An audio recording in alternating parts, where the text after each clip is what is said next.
You're listening to The People's Pitch, the official podcast of Minneapolis City Soccer Club, brought to you by footballstadiumprints.com. Let's start the show.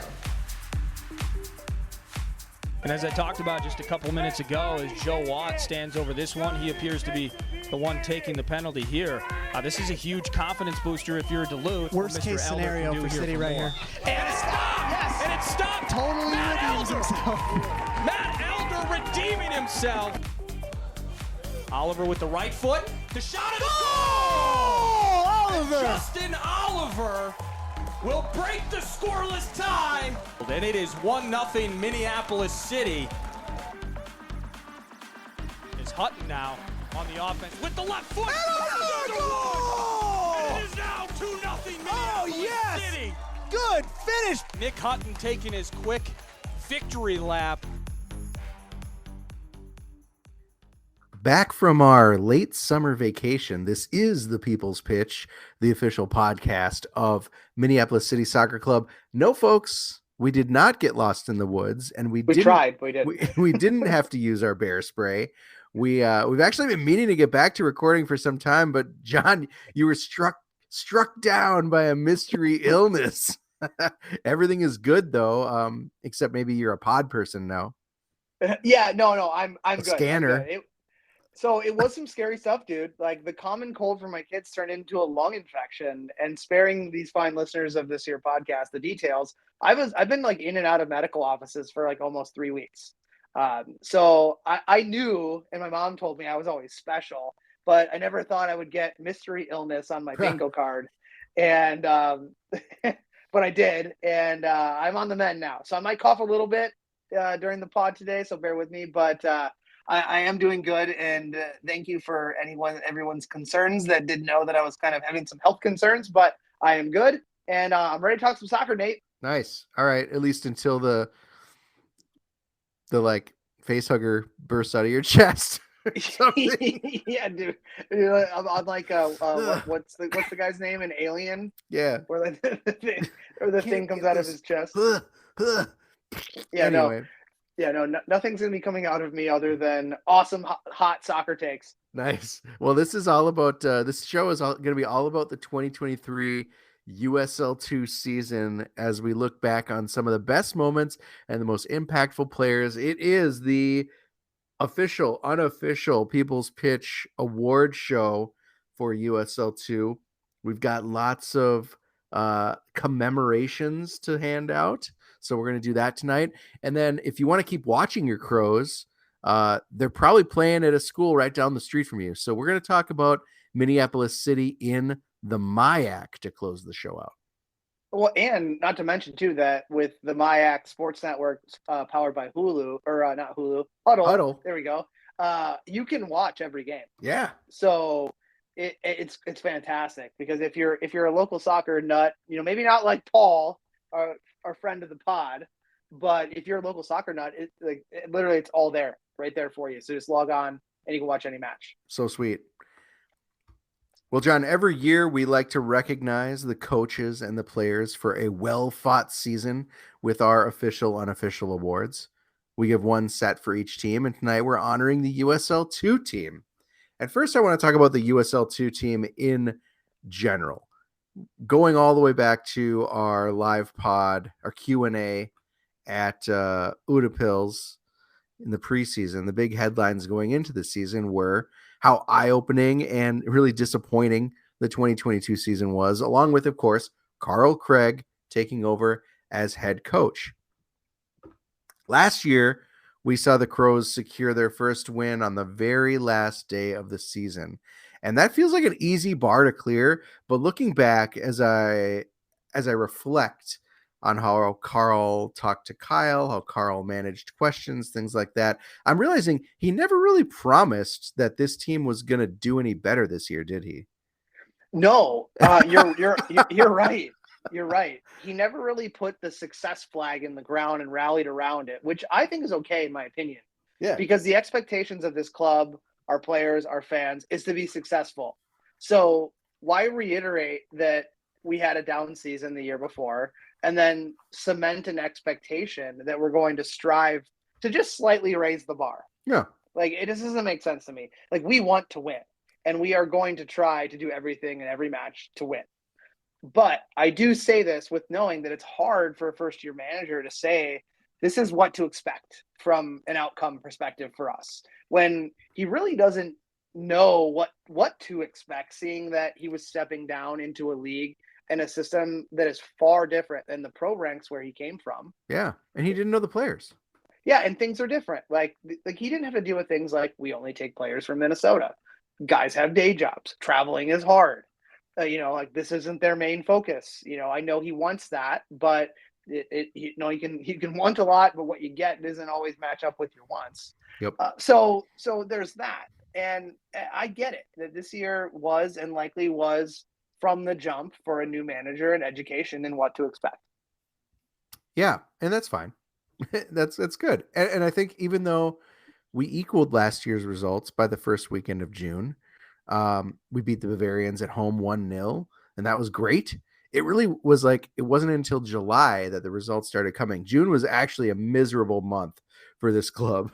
And I think you and I looked at each other a lot in the booth like, oh shit, here we go again. Mm-hmm. But points on the road against the Bavarians, against Thunder Bay, beating Manitoba, and then beating them again at home in that kind of weird weather game that got called early. Saw the team. I mean, we really turned it around. We were winning. We were drawing. We were climbing the table again. And I think we're already seeing the results of the season give guys a boost in their college careers, which we'll talk about in a few minutes near the end of the show. And hopefully there's going to be lots of positive momentum going into next year. I'll say this, and it's not coming from the excuse drawer that people tend to have. A year ago, in our first USL2 season, and into the first part of this season, there was just plain and simple bad luck. That if a ball bounced one way, or the ball doesn't hit the bar, and some of those losses turn into draws or wins. So yep. I do want to say that like there was some bad luck in the season before and in the beginning of this season. Again, not an excuse, but that early loss to the Baby Loons really did feel like for the first match with all the anticipation, even though it was a slim down roster from a top talent in the in-house perspective, not Mm-hmm. being there, it was a very winnable game, but it just didn't happen. And I think our friend Nordo likes to call it 6 minutes of stupid, which isn't the way I would say it. Is it the way I would say it? Maybe not, but maybe. But it is a way to say it that we do a lot of great things in matches, and this is historically at Minneapolis City. We do a lot of great things, and then we shut off for a short period of time, and in that time, we get absolutely punished by the competition, and especially in the USL. Yep. We used to have those same moments of lapse in the NPSL, but we would always have superior talent from what we're seeing across the field. No disrespect, calling it like it is. We would always have a very supremely talented group. And from that group, we would then rally, regroup, and for the next 70 minutes, we would run over a team and get back into a match or ultimately win it. That's not the case now. So you're correct that it feels like early season with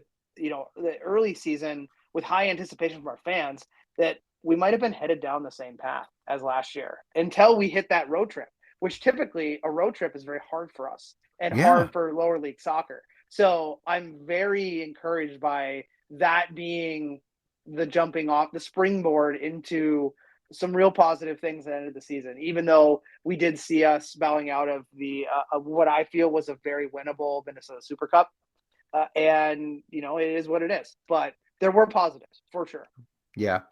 Well, in full transparency, last year, given the performance of our top two teams, it was very hard to do these shows. Yeah. But this year, as we looked back, it's like, hell yeah, we've got some stuff to be proud of. And I'm excited to talk about it tonight, John. So let's talk about let's talk about like the big stuff that happened on the field that's worth recognizing. Yeah, do you want me to run through these, or would you like to? Well, I mean, let's alternate. I left them black because I wasn't sure if you feel like they are Sure. So from an on the field perspective, if we're talking about big wins, we'll go 3-1 like we typically do. Got to build that anticipation. for the big number one. I think it was the integration of new faces. We talked about it on this show throughout the season, and even when we were in the early parts of the roster forming for the USL2 team, that there's not a lot of the old guard are left, and we mentioned that there in any sports organization, whether it be full professional or professionally amateur like us, that there eventually is a turning over of the soil, and you're going to go through some patches where there aren't those names that are around anymore. There were still a few that were around that have been here, which is, I think, helps us get into number one here. But number three was integrating those guys into the fold. You had a new coaching staff with really only our goalkeeper coach, John Pucci, being the only holdover from the coaching staff perspective. But you also had, I think, out of the 30 players or so that were signed by the club, you probably only had 3 or 4 that have been there before. So integrating those new faces, I think, was a big win because it's pushing us into the next phase of Minneapolis City from a player's perspective.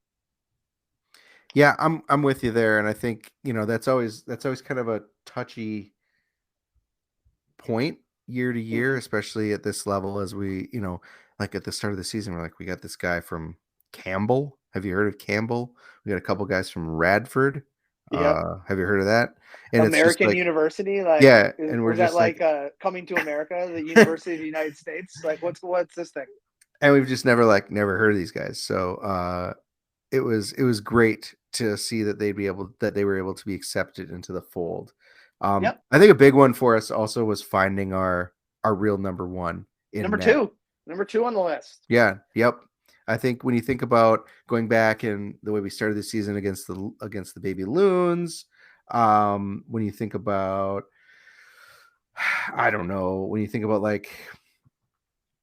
kind of bouncing back and forth, especially the last year between kind of 3 or 4 goalkeepers across 2 teams, 3 teams, and never really having someone that we knew we could count on for big saves, big moments, things like that. It was great to have finally Evan Siefkin step up and take that mantle. Yeah, absolutely. And, calling it like it is, which I like to do, Evan didn't have an easy road either. There were some mistakes that he had to look past that happened early on in him coming into his opportunity, where depending upon the situation, whether you make 3 mistakes and the guy before you made 4, he still made 3 mistakes, and there was 2 other guys that hadn't had an opportunity to get a chance in net. So he took the faith of the coaching staff, and by the end of the season was doing the things that he does well. Obviously, always been a good shot stopper. I think he was starting to get a little bit better with his distribution, and commanding his 18-yard box was a big thing. Especially when we were seeing bigger, stronger opposition, that he was coming out on set pieces, on corner kicks, on deep crosses, and he was getting to the ball first, where early in the season that wasn't happening. Yep. And I think that was great. So I definitely agree with you on number 2. And then finally, number 1, drum roll, the brotherhood built on the road. So we talked about that road trip starting in Milwaukee with the draw against the the draw against Bavarians, and then moving into that Canada trip. We kind of saw throughout the whole season this never give up attitude, even when things were going wrong, from this young group of players, this new group of players. And we always talk about how the brotherhood is a difference from us, as opposed to people that we played against in the MPSL, and then in the USL2 when we came into the fold there. But seeing it actually happen, where guys were holding each other accountable, they liked being together. There was some sort of continuity that was growing beyond just here's where I'm going to play soccer this summer, and I'm going to try to do it for myself, and I'm going to leave and I'm going to go do my thing in college or beyond. So I really, really liked seeing that. Agreed. And we talked about it after that road trip, how important that was, especially, and we'll talk about these guys, in a little bit, but guys like Stevie Lamar stepping up, really cementing the team to finish up the season, even though the last road trip was tough. That's all right. I think it builds the foundation right, for this next year if some of those guys choose to return. Yeah. So let's talk about the on the field stuff, Nate. Why don't you start this one? It's the off the field stuff. Or sorry, off the field. Yeah. Yeah, that were some big moments. Is we found that Shattuck pipeline, John. The guys that we hadn't really tapped into the Shattuck St. Mary's talent pool beyond Troy Benhart in the past. Yeah, I mean, we had a couple players like Miles Norville, but in and out. He came by way of Trey. So like It was there. It was always like that. There's a soccer specific boarding school, or just a soccer specific or sports specific school that has a soccer program that we played against in tune-ups for the Open Cup and preseason things, and always saw young talent. Luke Hawkinson, another name that came from Shattuck St. Mary's. Oh, yeah. And it was always like, why are we not bringing these guys in? Like what's missing here? and I don't know if it was, if it was a mixture of a couple things. I don't know if it was the fact that Carl Craig at one point in his soccer journey had a stop there and is familiar with the playing style, the type of player that they look for, or if it was, some of the work behind the scenes from a recruiting perspective that general manager Matt Van Mensko and MVB was doing with his connections there, or if it was like guys like Andrew Shazinski who came in and was like last year and was like, I love it here. This is great. I really wish I would have known about this sooner. Mm-hmm. Now I'm going to go talk to my buddy. I'm going to go talk to my buddy Griffin Geertje and Carson Pena and all these guys that I played with at Shattuck that knew about Minneapolis City, maybe at a smaller level or maybe a bit to a more larger degree. But let's get them in the mix. And then I think that is what helped build on that brotherhood. Yeah. There's a contingent of guys that once again know each other, either played together before, played against each other. Like it's continuing that like Minnesota first mentality, which is what we started this club on. Yeah, for sure. Number two for me is the continued fan support. And I know this is like, okay, John, like that's an easy one, but it's so true. Like to see a growing contingent of fans traveling this year with the team as opposed to last year. Getting back to where the supporters are, they're starting to get to know the players because, there's the same faces every week. We didn't have that last season to some degree with players moving in and out. Also, we've turned the roster over. There's a lot of like newness for fans. I think a lot of that fan support did come from the fact that Carl is now part of the fray and people know the name and they remember the old days up at NSC and they're like, I'm in. But the diehard fans have not gone away. And there's a point in time with every sports organization where the diehard fans do wane a little bit and drop off. But we don't have that. And you look at what happened with our trailer being lost and stolen and the support that came from the fans of our organization and outside. But when it comes down to like supporting the team, that's something that is like got to always be on the list because it's always there. Yeah, I it always surprises me. You historically we would have one or two fans go, but to some of these away matches, and it was kind of the same friends, same people. But like this year, Paul has done such an amazing job of bringing people along with him and really making it a fun atmosphere for the fans that choose to show up. It's been phenomenal. It's been wonderful for the fan base, and I hope more fans clue into it. I think the last thing, John, and this kind of goes back to the same point of the brotherhood being built on the road, but the biggest off the field moment for me is that these new players are understanding the meaning of playing for City. Mm-hmm. Right. I mean, you touched on it with the Shattuck guys. You touched on it with some of these other players that went on this road trip to Canada, went on the road trip to Wisconsin, and came back a little different. And it's like great to get guys like Hakeem Morgan and Shea Bechtel, and like, wow, they're playing for us. But by the end of the season, the fact that they are 100% bought in, or that Andrew Szynski goes back to school at Shattuck and brings 3 guys back with him this year, and they are all 100% bought in. like, now we're talking. Now we're back to the city that we knew and loved. Well, I'll give you a firsthand example of this. The anticipation was very high for Victor Gallman joining us from St. Croix last season, this past season. And then due to some family related issues back in France, he was only able to play in 1 game for us. And before he left, he had mentioned like, I really wish I could be here with the guys. Like, I love it here. Like I want to play for Minneapolis City. And last week, I went to St. Olaf for Justin Oliver's first match against the University of Chicago in his tenure starting at St. Olaf to support Justin and also to support the guys on the team. And we'll talk about some city around the MIAC here in a bit, but Matt Gibbons is his assistant coach, and Matt Gibbons, like Scotty Heinen, played in Europe. Scotty came back first, ended up playing with us this summer. Matt did not, and he ultimately was like, I went to the Duluth game and I realized what I miss and why I'm city till I die kind of thing. Like, yeah. I just missed it. Like, just the atmosphere, the fans, like, the pageantry, all of it. Like, the donkey sounds. It was the donkey sounds. It probably, for some people that wasn't great, but yeah, for him it was.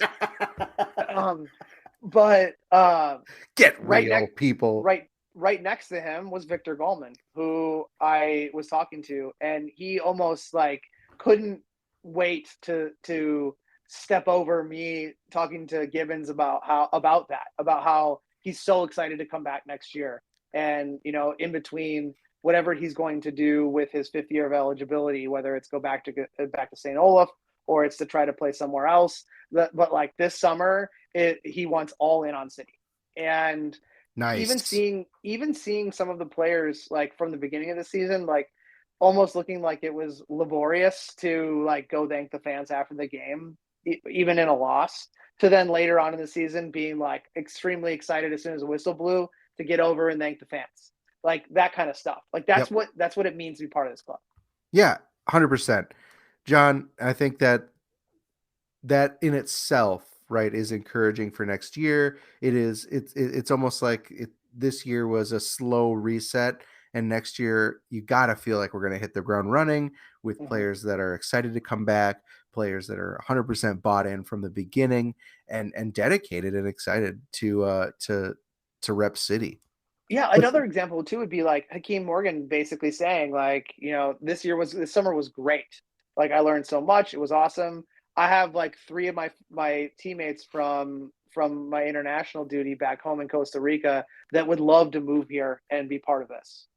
Like stuff like that. Like that goes well beyond my buddy from college. That's like a commitment because they know that we don't house players. You know, so it continues to get better. All right, well, those were like the big themes, right? The big wins were kind of like themes for the year, but now we're going to move into more specific stuff. Yes. So our big moments, our top 5, if you will, our big moments of the season. Number 5 for us is the first goal of the season coming from the aforementioned Hakeem Morgan, that laser free kick off that sweet left foot that he has against St. Croix was phenomenal for many reasons, not just what happened on the field, but the fact that up in the booth, Matt Van was like, I've seen him do this after practice like 1,000 times. This ball's going in the goal. He's just like, this is going to be a goal. Yep. And then it goes in the goal. And then I think part of the thing we didn't mention about the brotherhood too was that the team celebrations when we scored goals. And that was the first one of it, where Hakeem scored and all the guys rallied around him and started to celebrate his goal with him. So that one was an awesome moment and a great way to kick off the season. Result aside, that was a great way to start the season. Yeah. No, that was when we realized that like Eli Goldman only likes to celebrate other people's goals. Well, we kind of cemented it because he used to do it. He did it like for the last 3 seasons. Love it. All right. Big moment number 4. We have Eli Goldman's hat trick against RKC, and we ended up losing that game. Was it 5-3? I believe. And I joked with Eli in the parking lot after the game. I was like, "What? You couldn't score like 2 more? Like what the heck happened?" And in that game, it was a big moment for us because we got to see a newcomer to the division who we knew that Racine and the Bavarians were new to the division. We were like, and Rochester were like, they're kind of an unknown. Well, we kind of ran into that buzzsaw that was RKC and was like, holy shit, these creeps can roll, man. They're good. Yeah. But to see one of the holdovers from the old regime in Eli Goldman, and unfortunately he ended up having his season cut short due to injury and wanting to be healthy for his senior year at New Hampshire, stepped aside, but was always around the team. That in his last kind of statement game with the club, because I truly believe that he's on for bigger things post college in the professional ranks somewhere. Someone's going to need to take a flyer on Eli Goldman. And if you're listening, probably aren't. But if you are, he would be one of those guys I bring into my team. But to see him in what probably was his last game in 5 years with the club to score a hat trick and pretty much try to will the team by himself back into a game where we were outmatched. Yeah. Yep. How about number 3? Number 3, the last one for me on the list, is the Shea Bechtel header against Bavarians for our first win. And that one's a love-hate one for me because, as you know, that's the Bisworm Derby. And the fact that my 2 teams that own my heart are playing against each other. And I want nothing more than once that whistle blows to stomp those guys. And although it was only a 1-0 victory in our first of the season, that goal, I think, started to unlock some of the themes that the coaching staff was trying to impress into the players, and also showed the continuity and why it's important for guys that play together in college to be part of this, to help with that recognition on the field that other teams at our level don't necessarily have until later in the season, because they have new faces every single year. And it was just a great ball by Hakeem Morgan, like doing more as a number 9 striker than just playing back to goal and turning and trying to score himself, but coming in deep, receiving a pass, turning, and without even thinking twice, putting a ball into space where he knew his college teammate was going to get on the other end of it. Yeah, they gave him. I watched that again today when we were making this outline and we were awarding these awards, and he had a little bit more time. They gave Hakeem a lot of time on the ball to put his head up and look, and you can see the moment where they make eye contact and Shea just starts to run and he puts the ball on a dime. It was it was wonderful. And that's why it cracks the top 5. Yeah, absolutely. Watch it again. It's on YouTube, Minneapolis City's YouTube channel. The next one, John, this is one where I will admit I had turned the game off at this point because this was, I think, Labor Day or Memorial Day weekend. I couldn't. I was running the watch party at Unofficial. First big weekend up at the cabin. I just got the internet set up, and I'm just like excited to watch this game. And I was just so pissed and frustrated at this Thunder Bay game. And we were down 2-1, and Curtis Wagner gets a red card. Red card. And I was just like, that's it. Oh, well, click. Fuck this. So mad. Ruined my Memorial Day weekend. Wrong. Or this is, 4th of July weekend. Wrong. Stevie Lamar shows up big. Not only did he score. Off the bench. Yeah, off the bench. Pulled off the bench. We were down 2-0 at the half. Stevie Lamar brought us back within 1 in the 55th minute. Curtis Wagner gets a red card in the 70-something. And at the death, Lamar able to pull another one back and save the draw. Short-sighted goal. Just phenomenal. And this was kind of personal vindication for me, John, because all season Stevie Lamar would get a start. Stevie Lamar would come in late, and I'd just be like, why? Stevie Lamar looked like the only person early in the season beyond Eli, one of the few people early in the season when we were in our skid in June that was trying. right? Really hard every time he went out there, physical, hunting the ball down, didn't make best decisions all the time, but still like, man, why are we taking this guy off? Like, especially against Rochester, he's the only one that was doing anything. And then we lose 1-5. Anyway, this is the Stevie Lamar vindication tour in Canada up to Thunder Bay, where he saved the draw and secured that short-sided goal. That's my number 2. And for me, like that one was tactically, I have no idea what Thunder Bay was thinking, being up a man and up a goal, where they just kept trying to press, and you could see the moment after Stevie's first goal, when we started to kind of turn the temperature up a little bit, you could just see him like realizing the same thing. Like, these guys aren't really guarding me. Like, if I can get into a pocket of space, like, and just kind of maybe play that cat and mouse game, like, will he, won't he make a run? And I can just find a spot. They're not guarding me. So the awareness of him to understand that, and likely seeing it also while he was sitting on the bench and then coming on.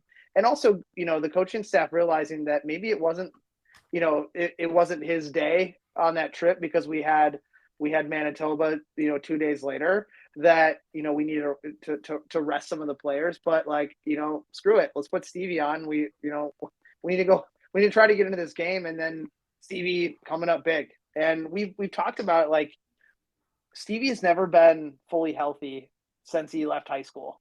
And, whether it was a stop in Creighton or his time at St. Thomas, it's just like, it doesn't seem to come together for him, but the talent's there. And we were able to see it for sure in larger glimpses for him having a healthy summer. Yeah, I love it. And number 1, John, it's Shea Bechtel's last second goal away at Manitoba. Same road trip, almost the same situation, where we're down, or now at this point we've drawn. Like, we were up.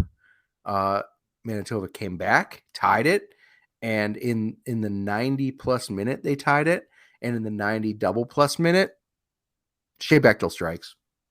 Yeah, like when we get into our teachable moments, we'll talk about a little bit of why we ended up where we ended up. But it just showed that, tired legs, tough road trip, and just that never stop attitude that our team had, and including Shea Bechtel, which we'll talk about here, I think, in a matter of minutes. But let's talk about the teachable moments, Nate. Not everything's good. That's not right. Everything's good. That's right. We got to learn. For our teachable moments, we had 3 of them, and I think that number 3 and number 2 are kind of a 1A, 1B, a 2A, 2B situation. Yep. But number 3 is, you can't turn off in the USL2. No. You just absolutely can't.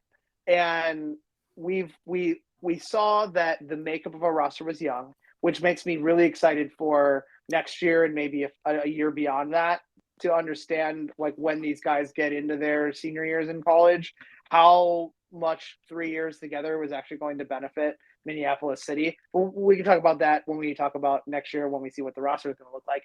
But you can't turn off. The talent is too vast. The talent level is too vast in the USL2. And then that goes into my number 2, which is the 6 minutes of stupid, TM Eric Nordquist. The St. Croix game on the road.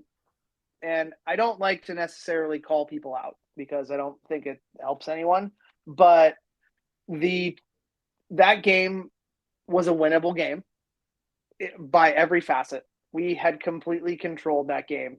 And unfortunately, Kalen Mata-Castillo in net shut off for 2 goals that ended up single-handedly losing that match. And it again shows that you cannot turn off. You have to always be on. He lost track of where he was at, handles the ball out of the box. They get a free kick. They bury it. That goal should have never happened. Later in the game, we're starting to control things. We're combining through the midfield. We're actually, which we tended to bypass this season. We're connecting through the midfield, and then he gets the ball in his foot. Easy clearance opportunity, decides to take a second touch, loses the ball, they strip it, they score a goal, and the game's lost. Yep. Like, those are just things that you cannot do. And it may work at different levels in different pieces of soccer in the grand scheme of things, but at the USL League 2 level, you cannot do that stuff. Yeah, I mean, and they're 2A and 2B because we learned from our opponents as well that you can't turn off in this league. You just said it against Thunder Bay or Manitoba. turned off. Either way, you're just like, what are they doing? Manitoba turned off as soon as the whistle blew here in the cities at McAllister. But and then they turned back on, and it's all of a sudden they found themselves down 2-0, and they didn't have enough game to see it out. And Thunder Bay on the road, up 2 goals with minutes left, decides to continue to attack in numbers. Yeah. When that is when you dial up Jose Mourinho and you just literally park the coach bus in front of the goal. Yeah. And then put all your players behind it just in case someone gets around it. And they didn't do that. So you can't turn off. And it's not just us not turning off. It is the league. And we've seen it. Yep. I think for me, the number one teachable moment is how important early chemistry is. And when you think about dropping our first game in the Minnesota Super Cup to the Baby Loons, roster was a little thin. Yeah, the guys might not have, known each other that well. There were some free agents on the field, but still that carried through into June, when June was pretty miserable. Right. And it wasn't until the guys got together, figured each other out, that July really took off. So it's really important somehow for the team to figure out that early chemistry. And in the past, it came because of the brotherhood. Largely, it was the same team over and over again for 3 years that we were trotting out of the NPSL with very pointed additions. Right. Mm-hmm. But the last few years, it's been almost hitting reset every season, and that has hurt us. Yeah, I have nothing to add to that. You completely nailed it. Bam. All right. Boom. Let's move on to the individual awards, because I think there were a lot of people that had individual efforts that deserve unofficial, official recognition. Yep. Yeah, or official, unofficial. And the first is staff member of the year. John, I'm going to take this one. And this was my shot in the dark. And this one's I'm not joking about it. I think it's Peter Rivard, because Peter Rivard took the Carl Craig vision. He's been Carl's, right-hand man for a few years, and he took it to Canada, and he saw out that big trip to Canada and was able to get something out of this team, whether it was his roster choices, whether it was what he was talking to them about, whether he was letting them talk about in the locker room. He was able to get something out of this team that I think up until that point they hadn't been able to be drawn out of them yet, and it turned the season around in my mind. So props to Peter. Yeah, I agree with you. I mean, it's never easy for a member of the coaching staff, even though you might think day in and day out they're at training, but when you have to move over a seat and it's your time to shine and the spotlight's on you because your boss isn't there, just like any day job that someone has or any part-time job that someone has, when your boss isn't there and decisions need to be made very quickly in order for performance to be corrected or to be continued, you have to make those decisions. So I think you're 100% correct here. We don't know what it was or why it was, but it was. And we definitely think that, and we mentioned that trip was what got us back into what could have been a dark summer again for Minneapolis City. Yeah, pulled us out of the darkness. Next, all right, is our young player of the year, John, and you and I agree on this one. And I watched the highlight from the Duluth game to cement this for me, and it's Andrew Szynski. Andrew Szynski shows up. There's kind of a rotating right back. Right, we're trying to figure out who it's going to be, and it never really stuck until Andrew stepped into it. And his moment in Duluth, where he not only drew the free kick, but delivered a perfect ball that led to the game-winning goal in that Duluth game, is just epitomizes Andrew's work ethic. It epitomizes how he approached his city season. And he's just one of those guys where it's just I hope he comes back again. Yeah. Absolutely. And you bringing up that match takes me back to the on the field moments. Like number one should always be beating Duluth. Takes But me back. seeing what it meant to the younger players and hearing what players like Aiden O'Driscoll said to the guys in the locker room, like, this is it for this club right here. Like, we don't lose to these guys. Like, and they don't want to lose to us. And, there's no love lost between them. Mhm. But Andrew was an interesting player because he ended up coming to us late into camp, his first year with us, and it happened to be the year where we had multiple teams playing multiple competitions. And I remember being there for his trial and Matt asking me, like, can I have to coach the session, can you just like watch this guy do a player eval, send it to me, let me know what you think, I'll try to watch, but let me know what you think so I can focus on other things. So I did, and I watched Andrew, and I was like, within the first 5 minutes, I was like, effort 110% always. He has a place here somehow. Like, bring him in, it'll work out. Then we brought him in. He didn't necessarily have a regular place. Always showed up. Always worked hard. Waited for his opportunity. Never complained. Fast forward into USL2 season 2. Elevated to be part of the USL2 roster officially. Instead of unofficially, which is what happened in his first year, where he was kind of just getting spot time. I think he made the Canada trip last year because we didn't have any other right backs. Yep. And he was kind of overmatched, and he worked hard, but the effort wasn't able to match up against the talent that he was facing, and that happens sometimes in soccer. And in this season, he was the third choice off of the roster sheet for that right back position, and he never complained. And he went and he took the opportunity. And then who was the starting right back the entire rest of the season? Andrew Szynski. So Right. I'm with you. I hope he comes back. He's in his, I believe his sophomore season, maybe his junior season. I can't remember. At Boston University. Another situation where he's not getting a ton of time there, but when he is getting time, he's staying on the field. So we need Andrew to come back. Andrew, come back, please. Come back. Next up, John, most improved. And this is a guy that got the chance to play finally, and all he did was score clutch goals. It's Stevie Lamar. Yeah, absolutely. I think we can probably put this one to bed pretty easily. We talked about Stevie and his performance in our big moments. And you touched on it too. There were some times where, I love you, Stevie, but there were some decisions that were less than ideal. And you're like, come on, man, what are you doing? But the effort was always there. And then he started to match the skill to his effort that he has.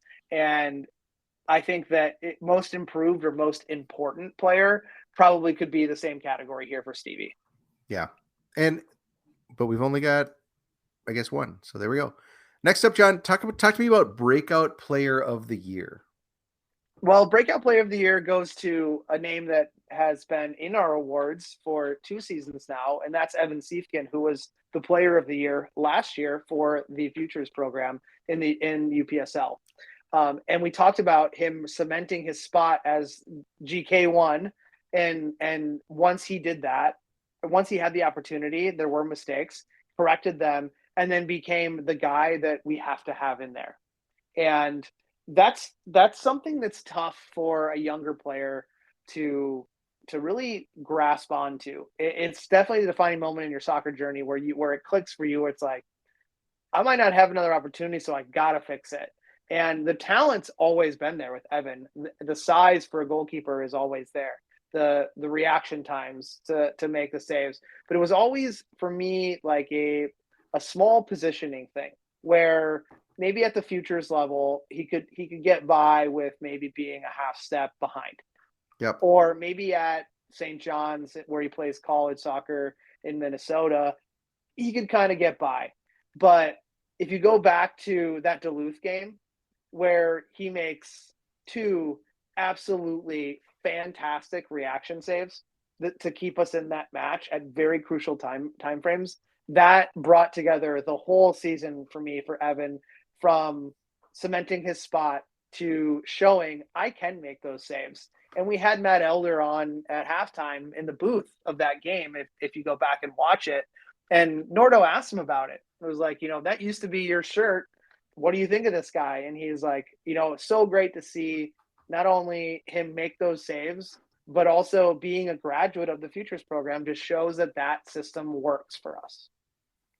Yes. And I think it's phenomenal that you get Matt Elder's take on that too, to be like, this guy deserves it.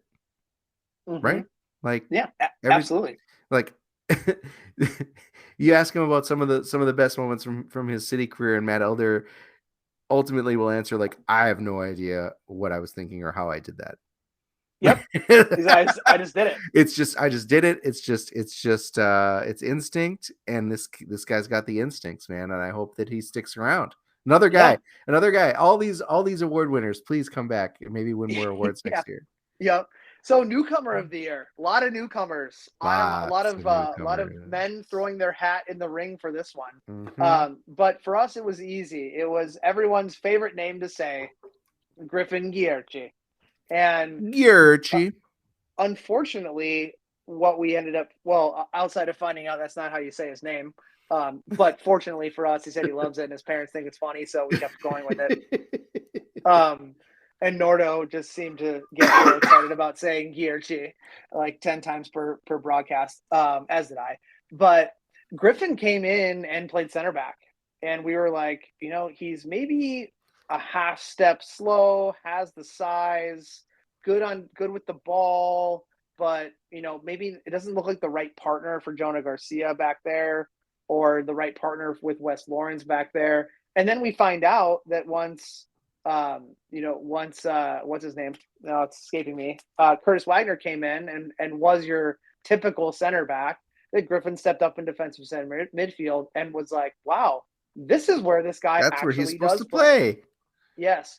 And what I found is that we saw a lot of our misconnection from the back line to the front line and not going through the midfield because we didn't have that one piece that could be that 5-yard pocket of space finding outlet for our center backs and our outside backs until Griffin started to play there.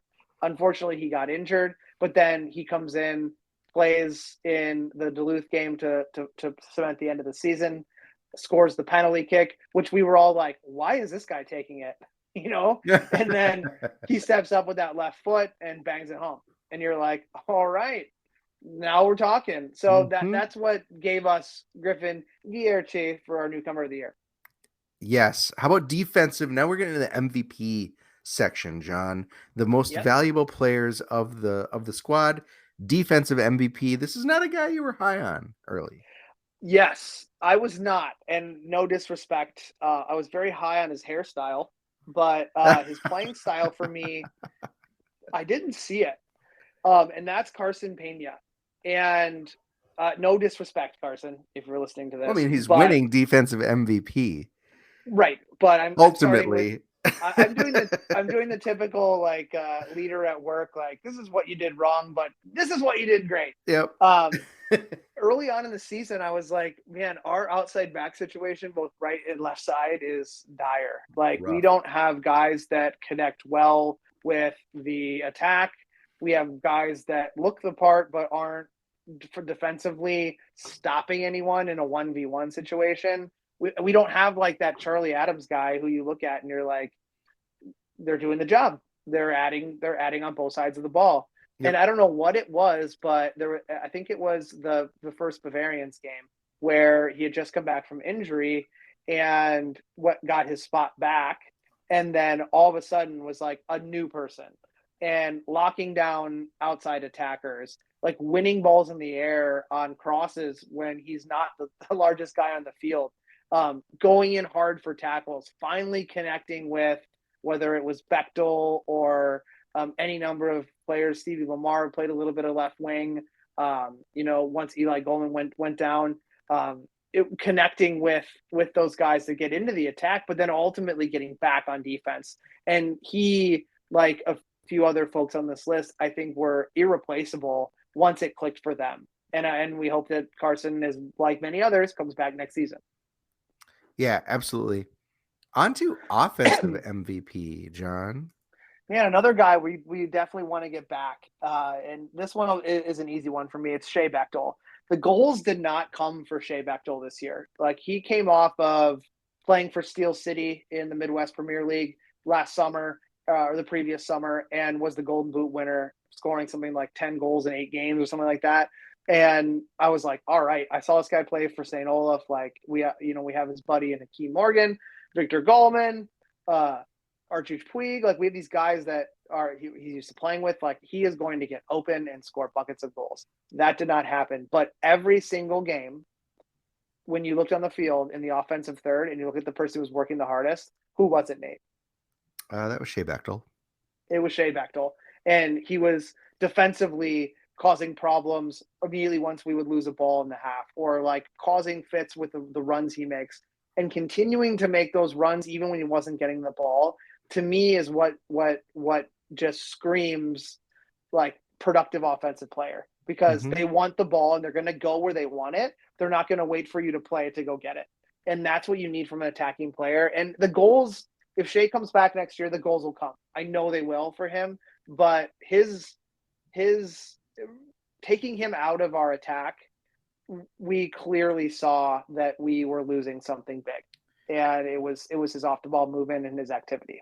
Yeah, and I think that's a great point to make, John, because offensive MVP, I mean, we're picking him over Eli Goldman, we're picking him over Stevie, who scored more goals or in just as clutch situations, but like just overall the effect on the game that Shea Bechtel has, so strong, so his important. Service into the box was great. Yep, exactly. Yeah. Yep. And that he was with the team, stuck with the team all the way to the end. Very, very important. Yep. All right. Well, our last award of the season, Nate, goes to our player of the year. Who did we select? Wes Lawrence, John. I mean, talk about a guy that has grown into Minneapolis City. It's Wes Lawrence. Absolutely.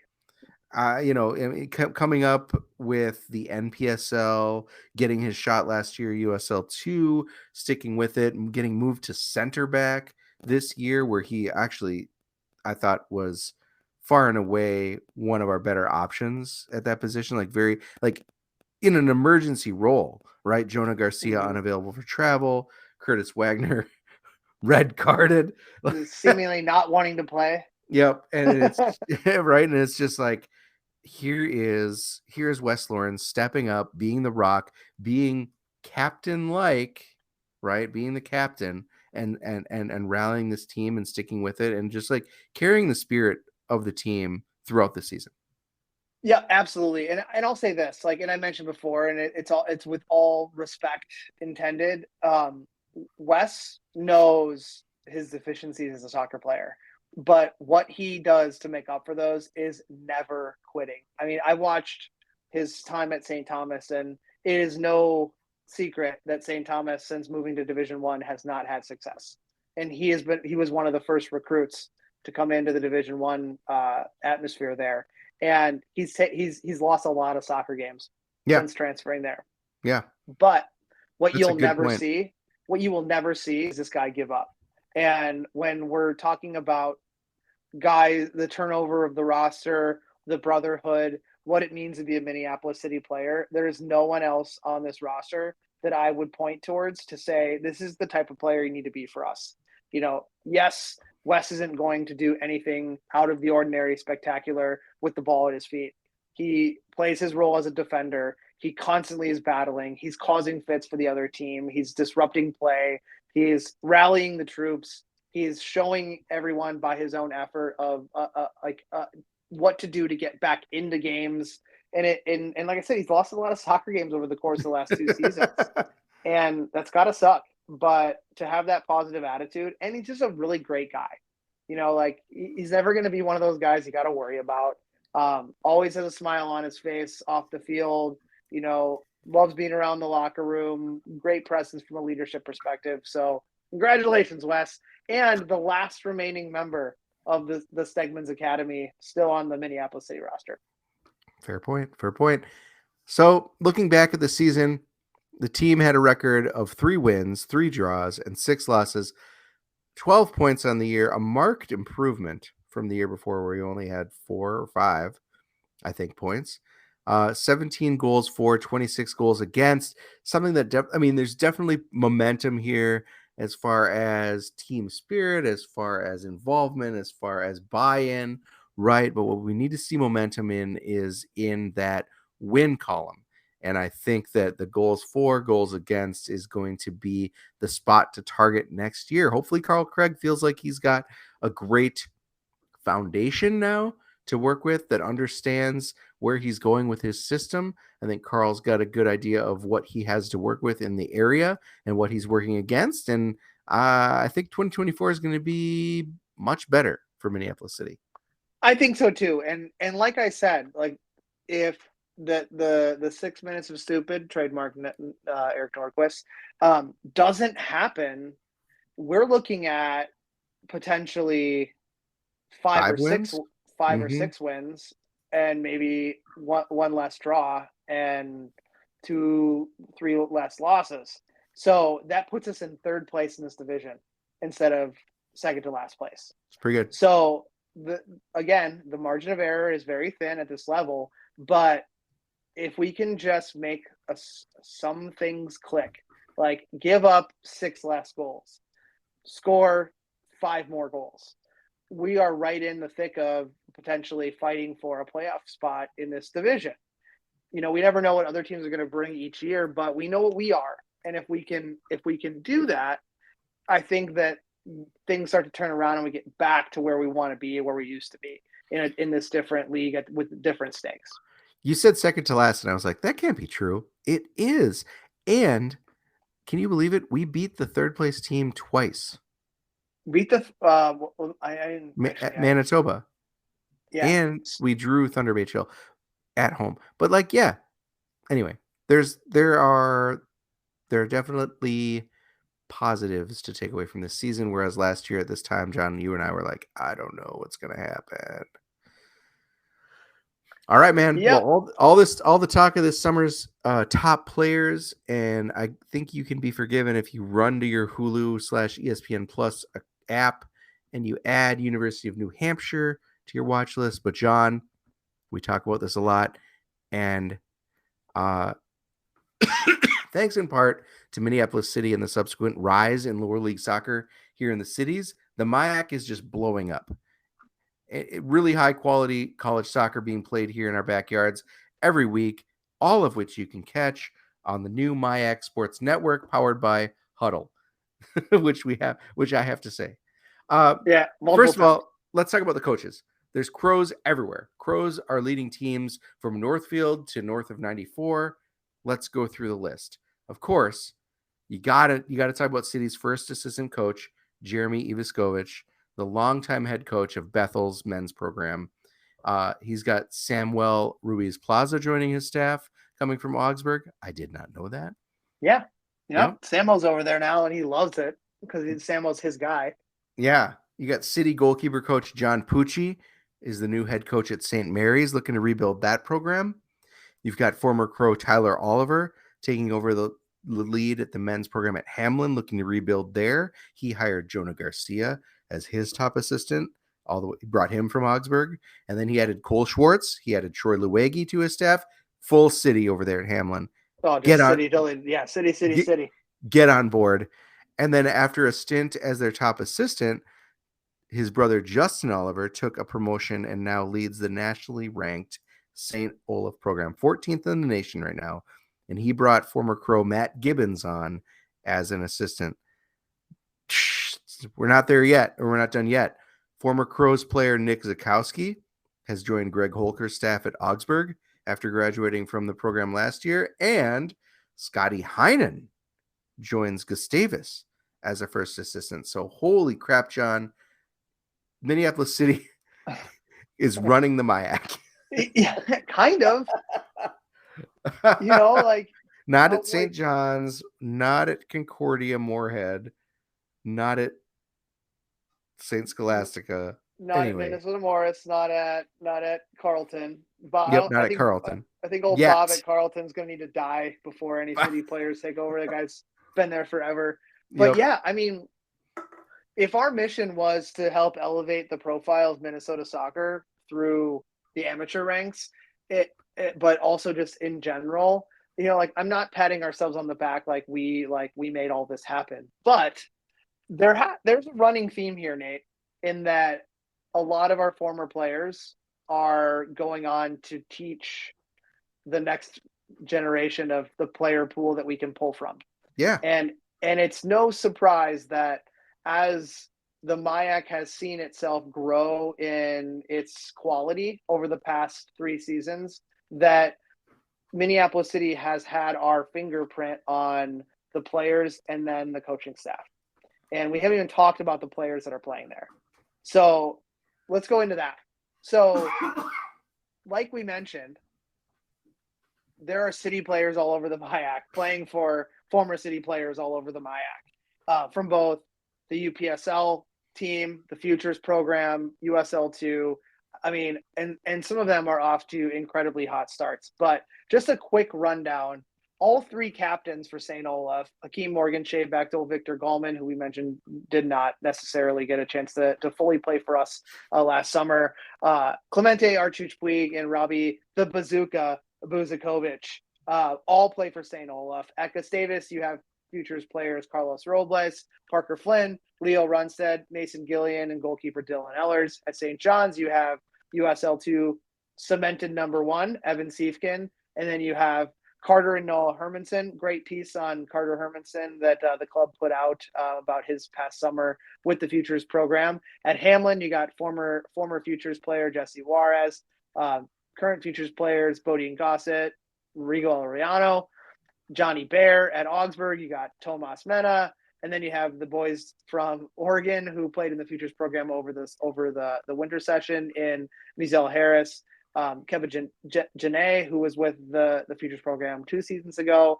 Mitchell Munzing, and Jeffrey Richter. At St. Mary's, you have Camel 2, you have A. Moo. At Bethel for Jeremy, you have Jordan Ross, Daraj Basnet. At McAllister, you got everyone's second favorite Kent behind Clark. That's Nick Kent. You have Futures players. Man,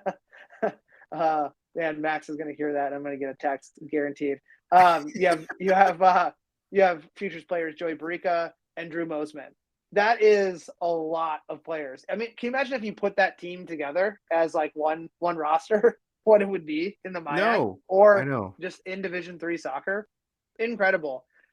So the goals are flying in for the Crows. Hakeem Morgan, Kevin Janae are both tied for second in the MIAC with 3 goals each. Victor Gallman's got a bucket of goals himself, as does Shea Bechtel.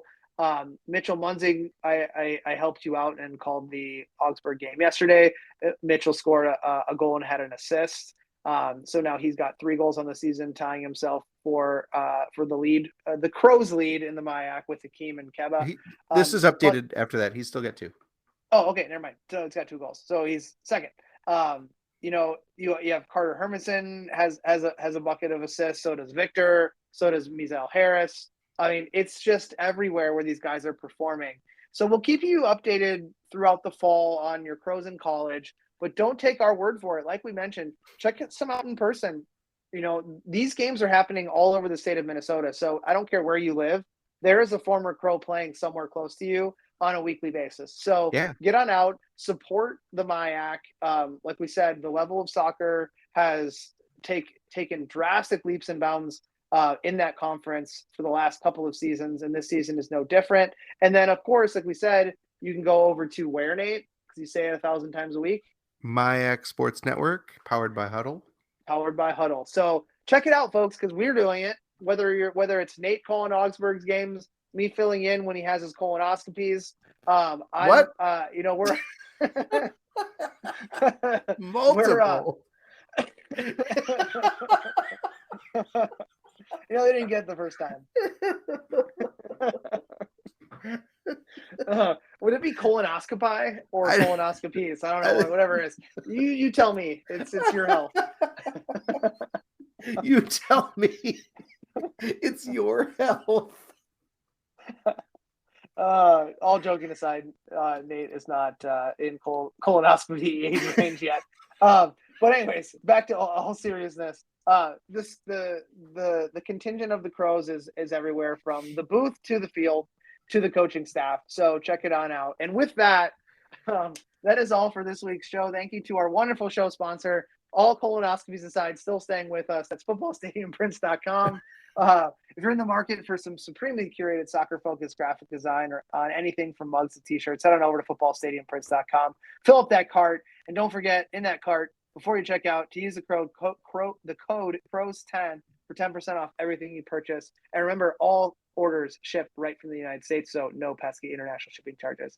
And as a reminder, Minneapolis City is a 501c3, so consider beefing up that tax deduction ahead of next year. It's never too early to give that charitable gift to the club that loves to give back. And season tickets for 2024, I know it's hard to say and hard to believe, they are on sale already. So it's never too early for you to cement your seat in the stands and get some sweet swag while you're at it. And as always, you get that early season discount.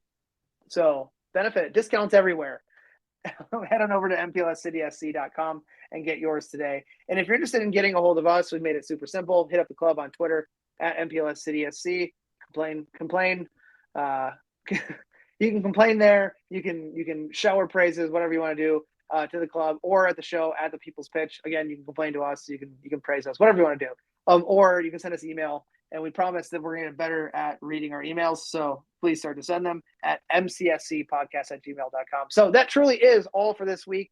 I am John, back from the injured reserve. That was Nate, back from his colonoscopy, and we'll be back with you next week to talk about the UPSL Season Awards, and then we'll put our heads together and talk about what the full plan is for the show for this off season, so we don't have as big of a delay. But we're not at you every week. So as always, you got hooked.